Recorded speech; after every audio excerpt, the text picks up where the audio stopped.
بسم اللہ الرحمن الرحیم قال اللہ تعالی فی القرآن المجید کل نفس ذائقۃ الموت۔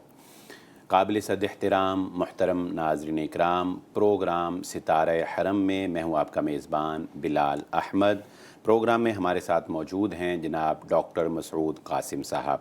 ناظرین اکرام، آج ہم گفتگو کریں گے کائنات کی ایک ایسی اٹل حقیقت پر کہ انسان اللہ کا انکار کر سکتا ہے، انسان مذہب کا انکار کر سکتا ہے، دین کا انکار کر سکتا ہے، لیکن کوئی بھی انسان اس حقیقت کا انکار نہیں کر سکتا کہ جس چیز کو دنیا میں وجود بخشا گیا ہے ایک دن اس کا خاتمہ ضرور ہونا ہے، اور اس کے خاتمے کا نام جو ہے وہ موت ہے۔ ہر جاندار کو فنا ہے، ہر جاندار کو موت ضرور آئے گی۔ اسی کو اللہ رب العزت نے قرآن مجید میں اس طرح سے بیان فرمایا کہ کل نفس ذائقۃ الموت، ہر نفس، ہر جان نے موت کا ذائقہ ضرور چکھنا ہے۔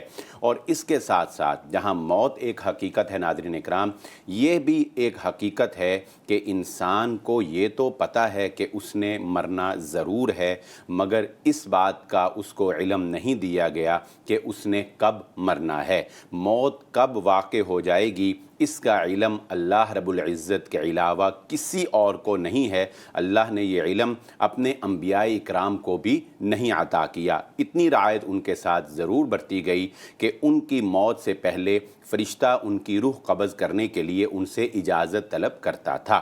موت نہ تو کسی بچے کی معصومیت کا خیال کرتی ہے، نہ یہ کسی جوان کی طاقت سے ڈرتی ہے، نہ اسے بڑھاپے کے اوپر رحم آتا ہے۔ جب یہ اپنا پنجہ گاڑ دیتی ہے تو اس سے راہ فرار اختیار نہیں کیا جا سکتا۔ اپنے ہاتھوں میں انسان جو ہے ایک انسان سے جدا ہو جاتا ہے اور کوئی اسے روکنے والا نہیں ہوتا۔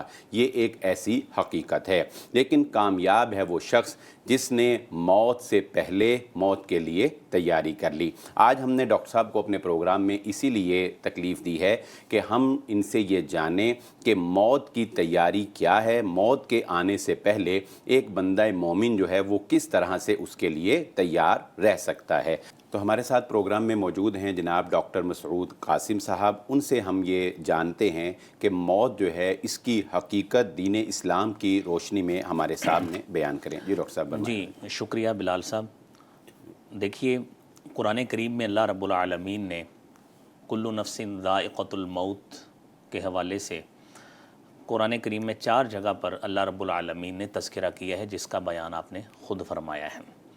اس کے ساتھ ساتھ سورہ لقمان میں اللہ احکم الحاکمین فرماتے ہیں ان اللہ عندہ علم الساعہ، کہ بے شک اللہ ہی وہ ذات ہے کہ جس کے پاس قیامت کا علم ہے۔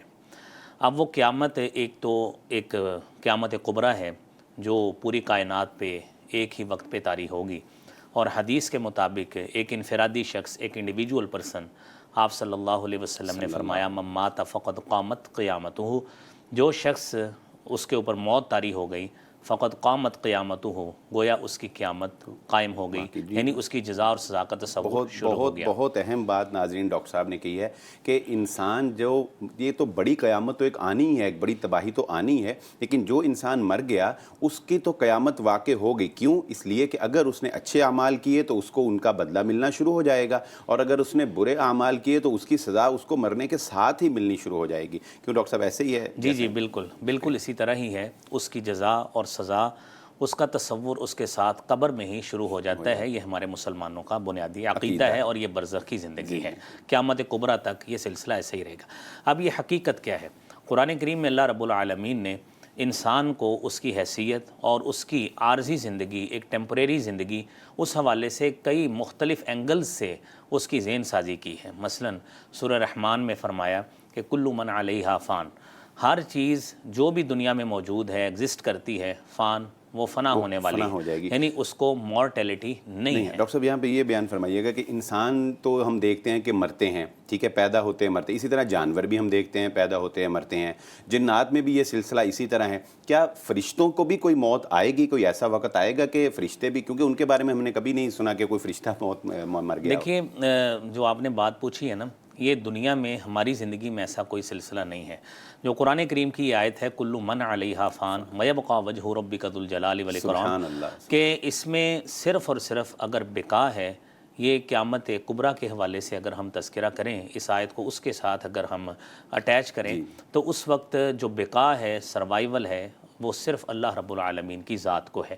یہ اس کے ذات کے اوپر ہے کہ وہ کتنی دیر کے لیے سب کو یکساں طور پہ قیامت کن کے اوپر قائم کرتا ہے، وہ فرشتوں کے اوپر ان کی کیفیت کیسی ہوتی ہے. آپ اس حقیقت کو سمجھیے. دیکھیے قرآن کریم میں ہمیں بتایا گیا ان اجل اللہ اذا جاء لا یؤخر، کیونکہ بات اس وقت ہماری ہے کہ اللہ رب العالمین کی طرف سے جب ایک اجل آ جاتی ہے، ایک وقت آ جاتا ہے، لا یؤخر، اس میں تاخیر نہیں ہوتی، مہلت نہیں ملتی کہ اگر ہم سمجھیں کہ ہم اس میں مہلت مل جائے گی. دیکھیے آج کل پینڈیمک حیثیت اختیار کر گئی ہے یہ کرونک ڈیزیز ہماری کووڈ-19.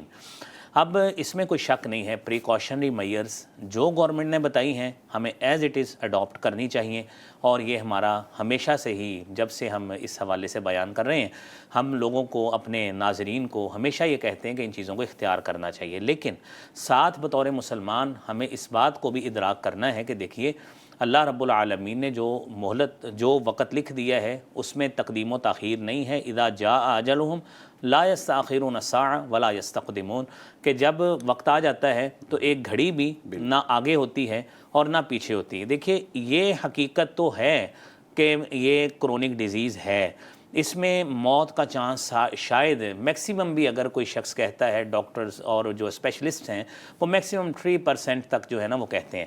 لیکن ہم مسلمان ہیں بلال صاحب، دیکھیے موت ایک اٹل حقیقت ہے. ہم کوارنٹائن بھی کر جائیں، ہم آئسولیشن میں بھی چلے جائیں، موت تو آنی ہے نا، موت آنی ہے. اور قرآن کہتا ہے اینما تکونوا یدرککم الموت ولو کنتم فی بروج مشیدہ، کہ جہاں پہ بھی تم ہو، تم پختہ قلعوں میں بھی چلے جاؤ، جس جگہ پہ بھی جا کے آئسولیشن میں بھی آپ چلے جائیں، غاروں میں چلے جائیں، جس جگہ پہ بھی آپ اپنے آپ کو محفوظ محسوس کرتے ہیں، آپ چلے جائیں، موت سے بچ جائیں گے؟ ہرگز نہیں.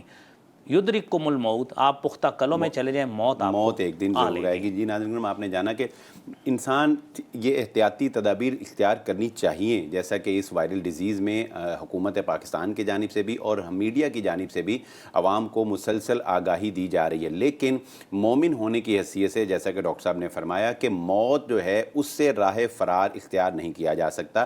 موت جو ہے وہ بہرحال ایک دن آ کر رہے گی، اور یہ ایک ایسی اٹل حقیقت ہے کہ ایک وقت وہ آئے گا جب فرشتوں پر بھی اللہ رب العزت جو ہے وہ موت طاری کر دے گا. اس دنیا میں ہر چیز فنا ہو جائے گی، فرشتے بھی مر جائیں گے. حضرت جبرائیل علیہ السلام جن کے 600 پر مشرق و مغرب میں رسول اللہ صلی اللہ علیہ وآلہ وسلم دیکھے ناظرین کرام، ان کے اوپر بھی موت آ جائے گی. وَيَبْقَى وَجْهُ رَبِّكَ ذُو الْجَلَالِ وَالْإِكْرَامِ، اور باقی رہنے والی ذات جو ہے وہ صرف اور صرف اللہ رب العزت کی ذات ہے. یہاں پر ڈاکٹر صاحب یہ بتائیے گا کہ موت تو ہم نے جان لیا کہ ایک حقیقت ہے، لیکن ہم اپنے ناظرین کو یہ بتانا چاہیں گے کہ موت کو حقیقت جان کر اس کے لیے تیاری بھی ایک مسلمان نے جو ہے وہ کرنی ہے. ناظرین اکرام، یہاں پر ایک بریک کا وقت ہوا چاہتا ہے. بریک کے بعد ہم ڈاکٹر صاحب سے جانیں گے کہ موت کی تیاری جو ہے ایک مومن کو وہ کس طرح سے کرنی چاہیے. حاضر ہوتے ہیں بریک کے بعد.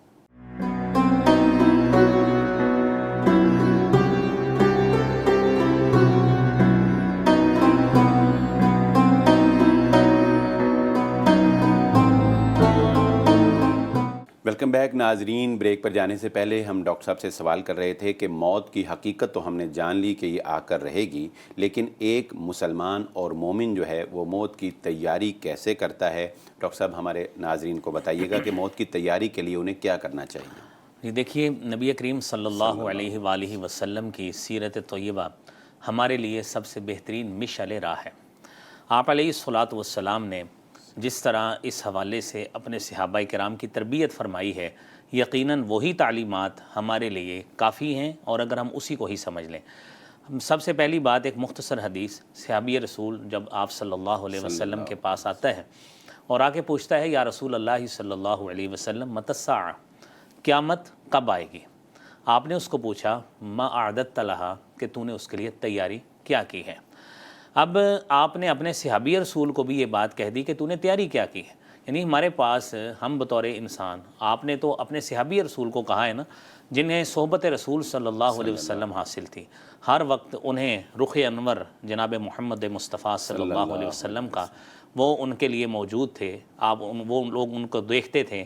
اور جس طرح حدیث میں آتا ہے، حضرت ابو ہریرہ فرماتے ہیں رضی اللہ تعالیٰ عنہ، اذا رأیتک طابت نفسی وقرت عینی، میں آپ کو دیکھتا ہوں سبحان اللہ، طابت نفسی، میرا جو ہے نا وہ نفس وہ خوش و خرم ہو جاتا ہے، قرۃ عینی، میری آنکھیں ٹھنڈی ہو جاتی ہیں. یہ تو وہ صحابہ کرام کیا تھے. بات ہے. ناظرین کرام، آپ نے جانا ڈاکٹر صاحب نے بہت ہی پیاری روح کو تڑپا دینے والی بات جو ہے وہ اس گفتگو کے دوران کر دی ہے کہ محمد رسول اللہ صلی اللہ علیہ وآلہ وسلم کے چہرے کو اللہ رب العزت نے اتنا خوبصورت بنایا تھا کہ ان کو دیکھ کر جو ہے وہ ایسے لگتا تھا کہ جیسے 14ویں کے چاند سے بھی زیادہ خوبصورت ہے. اور صحابہ اگر آپ کا دیدار نہیں کرتے تھے تو وہ اداس ہو جاتے تھے.